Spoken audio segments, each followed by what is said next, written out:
course, to have a dear friend of ours, Ken Cuccinelli, joining us right now. So let's Yes, introduce we him. are indeed. Well, brothers and sisters, we're very happy to have Ken Cuccinelli with us. Now, I got to know of him when he was serving in the Virginia Senate. This is going back to 2002, something like that. And he was a strong advocate for pro-life, as well as for really all the other things we believe in our values as Americans and Christians. And of course, I worked with Ken on the Catholics for Bush, 2004 re-election. That's right. Bush. We connected then. And since then, brothers and sisters, well, then, of course, he became Attorney General of Virginia. And then he had a prominent role in President Trump's administration, helping to oversee the immigration policies of the United States of America, as well as working in the Department of Homeland Security. So we are really privileged to have Ken with us today to talk about a range of issues. Ken, welcome to the program. Good to be with you both. It's so good to see you again. We ran into each other not long ago at a meeting. And, I have to say, as an American, as a patriot, as a pro-life leader, as a priest, in all those capacities, I always get just the greatest encouragement from you and from your public service. So I just want to start by thanking you and the example that you've set, the good that you've done. It's been incredible. Well, thank you, Father. I appreciate that. As you know very well, that isn't all the feedback I get these days.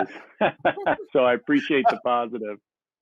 Well, Ken, I'd like to know, tell everybody here that during the Trump administration, what were the steps that he took through your department to secure the borders and not to have this influx of this people just crashing our borders? What kind of things did he do?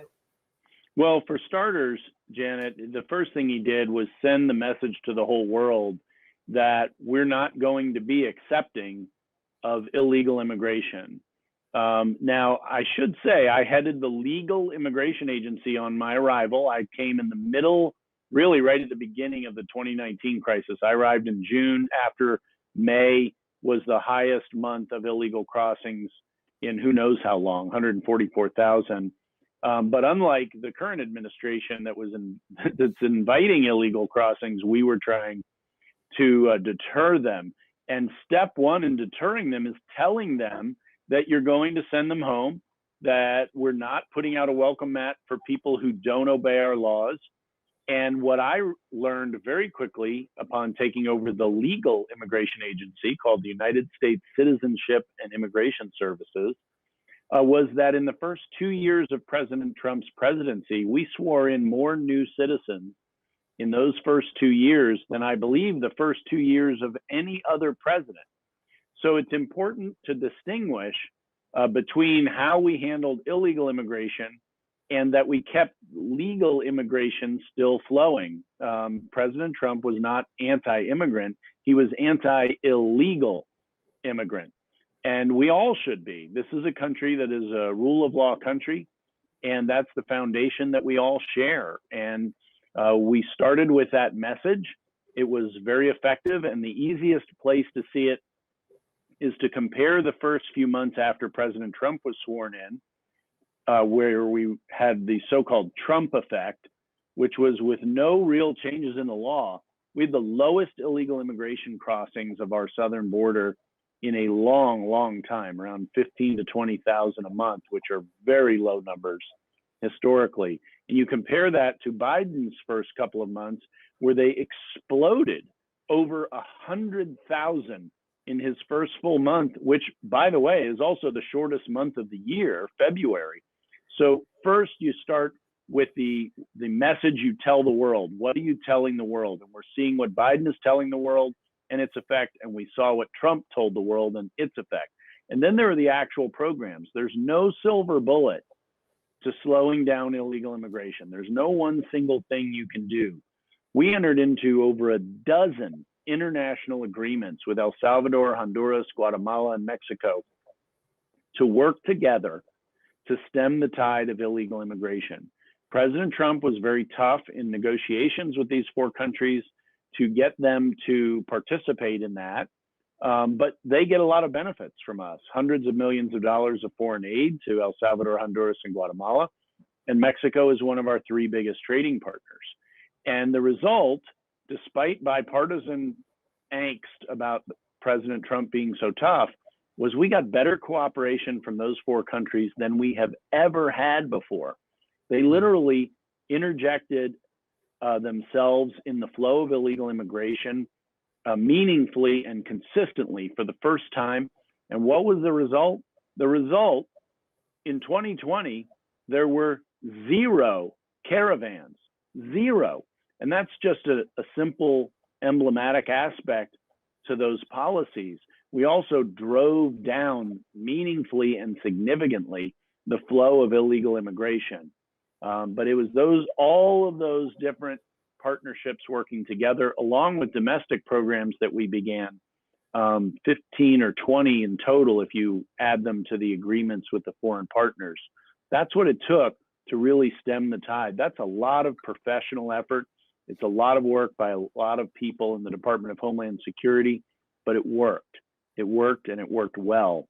And when you turn the page to the Biden win after November, their transition team was in the Department of Homeland Security, and we were telling them on every week, if you stay on this course you're talking about, no deportations, more or less inviting people to cross the border illegally, you are going to have a flood.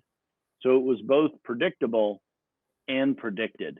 And that's where we find ourselves here today. And you all have seen the horrible video footage inside those Border Patrol facilities.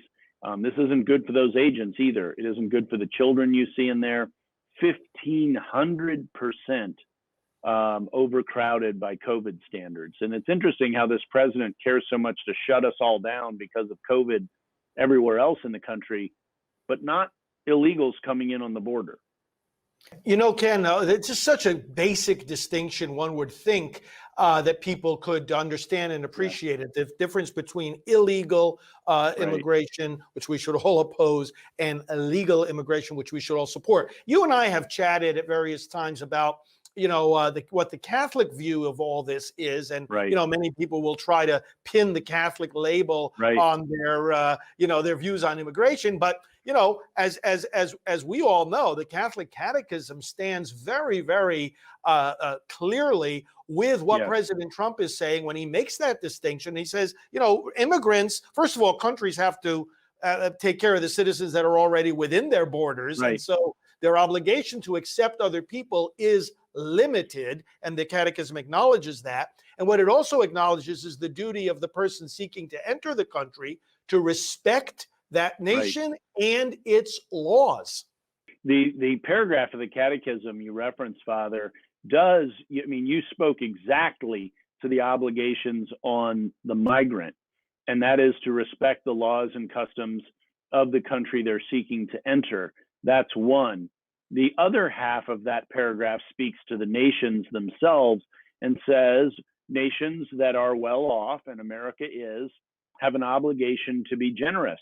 Well, we are the most generous nation on the planet when it comes to immigration. That's in terms of money that we provide all over the world to help deal with crises around the world and refugees, billions of dollars a year, and also in resettling immigrants to our own country, legally, of course. We are the most generous country in the world by far. So America fulfills the obligations the Catechism envisions for it, but the illegal immigrants flooding over our borders, and by the way, many people come into the country legally, but then overstay their visa and never leave. That's another way illegal immigration happens. They are not respecting the laws and the customs of the country to which they're coming. And you made another point, Father, that doesn't get made enough. And that is what this illegal immigration does to our poor people. You know, at the end of 2019, I'm sure plenty of people watching us weren't always very comfortable with President Trump. He was rough around the edges for sure. But the fact of the matter is, with his deregulation and tax policies, he got our economy going. But historically, that hasn't been enough for the poor. And in 2019, we saw the real effects of a tougher immigration policy, by which I mean on illegal immigration, as it benefited the poor. At the end of 2019, we achieved the lowest poverty rate in American history ever. We got down to 10.4% of the poverty rate. And the reason I believe that we got it down so low was because of how beneficial the president's policies were to poor people. And cracking down on illegal immigration keeps illegal competitors from coming in at the low end of our wage scale, competing with our lowest skilled and poorest Americans. And they saw higher percentage increases in their wages in that 2019 period, I believe, than any other group. And it speaks to the protection of the poor within our country that happens. And so one way to view what the Biden administration is doing at this border is really, candidly, giving the shaft to our poor people in this country, because they're the ones who are going to lose jobs and their wages are going to be depressed because of it. I'd like to ask you now about the wall and the border. As you know, Right. President Trump got the wall built, not completed. Right. And I know all the American families on that border that were being, some killed, having their property overrun. They loved the protection that Right. Trump was in favor of. And I know also you visited the border, even invited Father and I to go down there.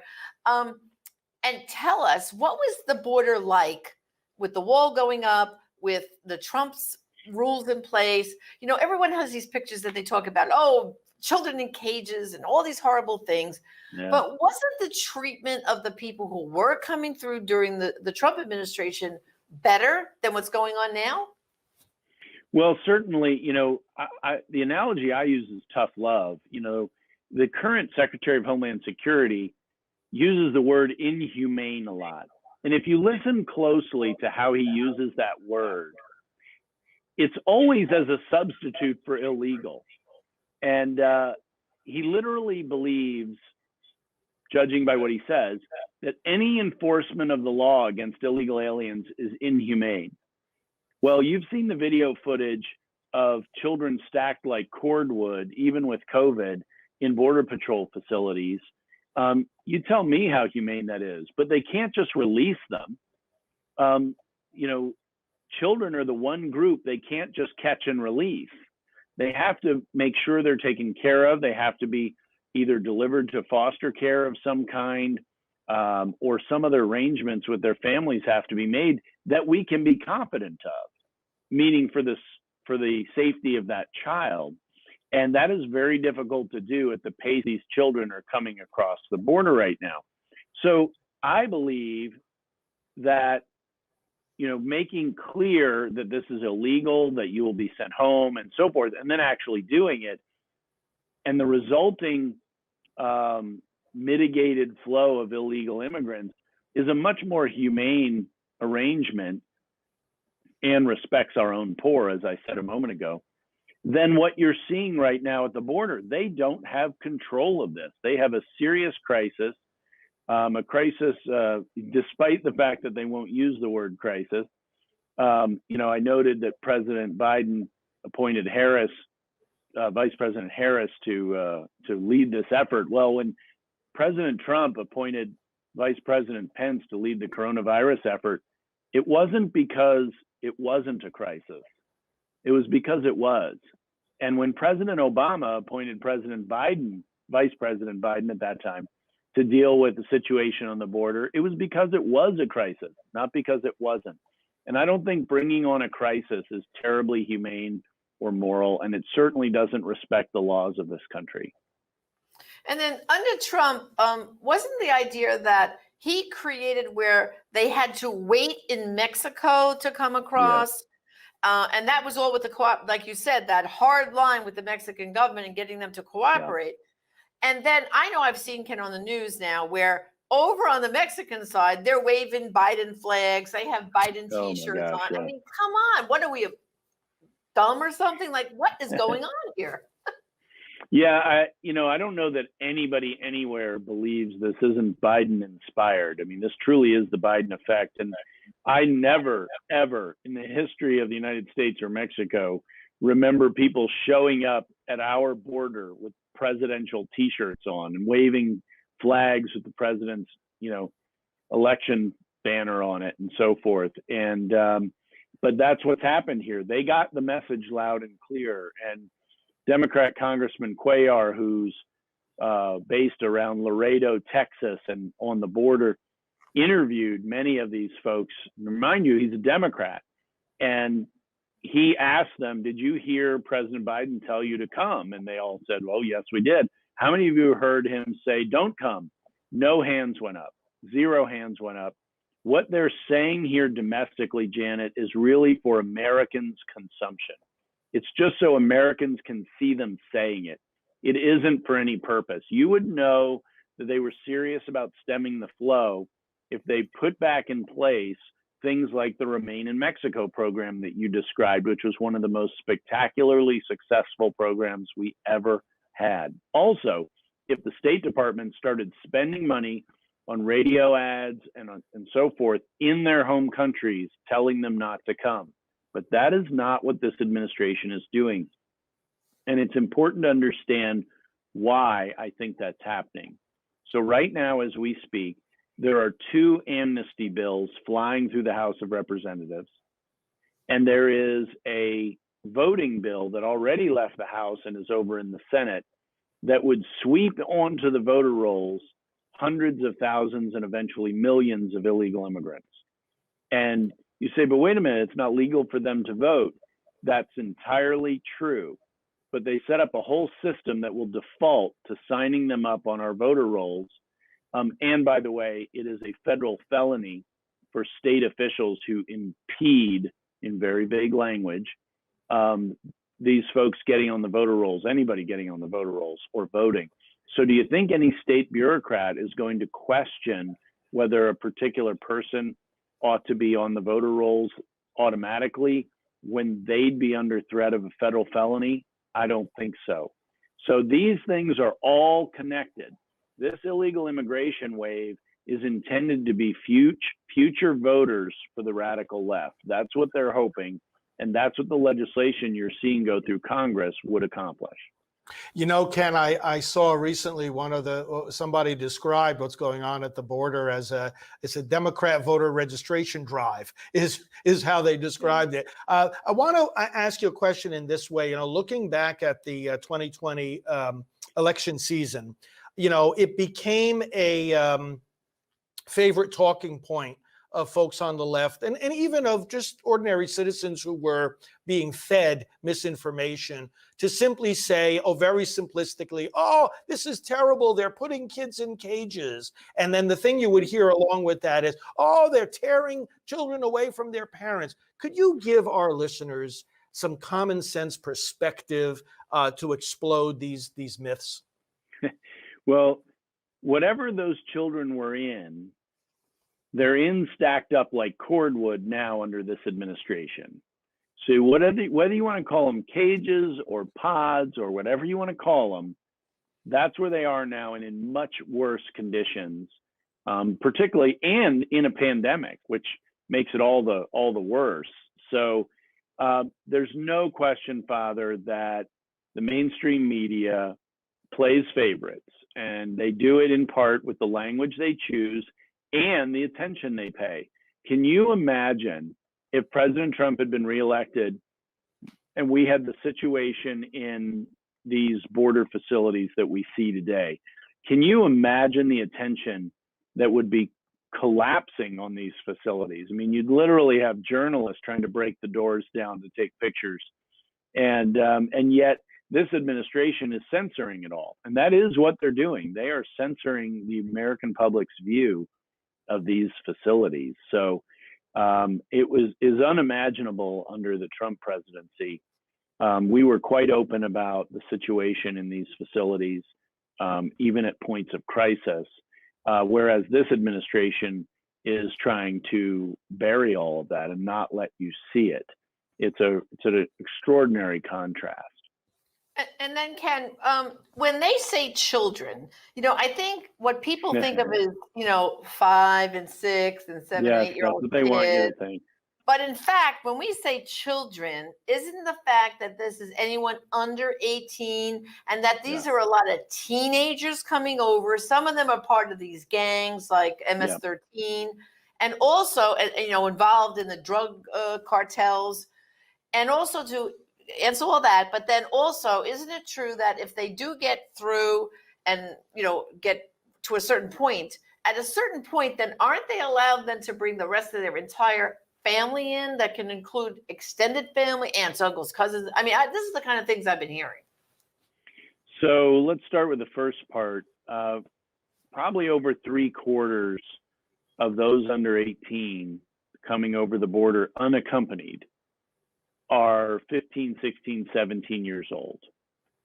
And don't kid yourself. The other ones younger than that didn't walk up from home by themselves. They were brought up by family or smuggled. Smugglers were paid thousands of dollars. But most of the time that will be just parents releasing them across the border, quite confident that, and they tell them, go to a Border Patrol agent. You know the state of your border situation when illegals are either running to or away from your Border Patrol agent. If they're running to them, it tells you one thing. If they're running away from them, it tells you quite another. And these folks are running to the Border Patrol agents. And of course, they're overwhelming the Border Patrol, not just the facilities, but the manpower as well. And this is a bonanza for the smugglers and the cartels, because what they do is they smuggle people in and completely occupy the Border Patrol while they move drugs or other illicit commodities across the border somewhere else. They control the border from the Mexican side, and they use these human flows. They direct them, and they use them to further their awful drug business that kills 70,000 Americans a year. Well, Ken, this has been great. Thanks for your insights and updates on all these different areas. And we certainly look forward in the months to come to be working side by side with you on all these issues for the good of our country, for the good of the protection of life, and for our values. So we appreciate your work and your witness and your presence with us today. Well, thank you, Father. Thank you, Janet. It's always a pleasure to be with you both. Okay, you too. We'll talk